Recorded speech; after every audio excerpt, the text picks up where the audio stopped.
A lot of people say, oh, you can use your phone to film, right? Which you can, but eventually when you want to scale up, the costs start building up very fast.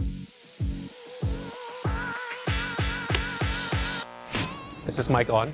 I can't hear.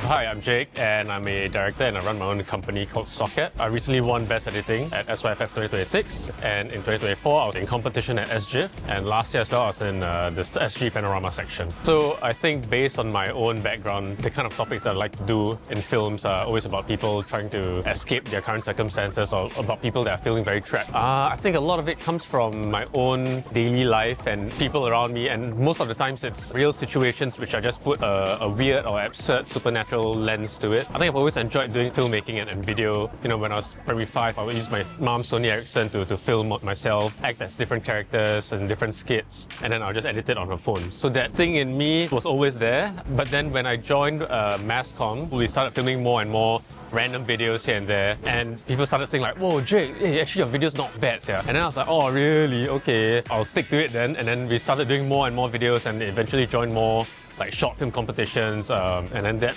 started to build my style. I would say for me it would be how expensive it actually is. A lot of people say, oh, you can use your phone to film, right? Which you can, but eventually when you want to scale up, the costs start building up very fast, especially if you're not in school. And then it starts to build up, you know, like if you want to get even like a light, if you don't have a light, you need to go and rent it. And then just this alone, it builds up. And then the food, you know, like you yourself, you can say like, you know what, I don't know to eat lunch. But what about your crew? With FFC, then it was very nice. Everyone was brought to like a very neutral ground where we got to meet each other as people. And it's something that I took for granted in school. I didn't realize how important it is to make these relationships when you're in that space where it's all neutral and you're growing together. And then with FFM, I was really lucky to have the grant by SCAPE. You know, that 10K goes a long way in like a bundle of opportunities from that one source that's spreading out to everyone.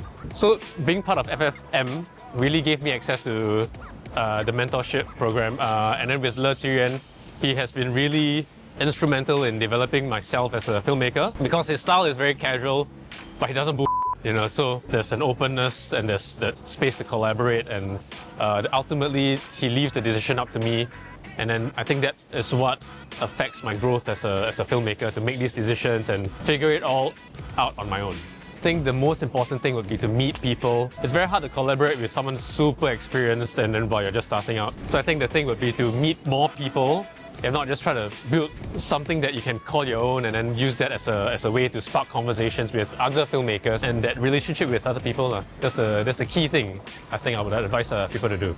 So my short film Manhood got selected as part of the underground section for Fantasia 2026, and I'm going to be there in late July till early August to attend the program. Currently I'm working on my short film with SCAPE's FFM program called Hell Notes. It's also about spirits trying to break out of their own circumstances, trying to do something which you'll find out in film.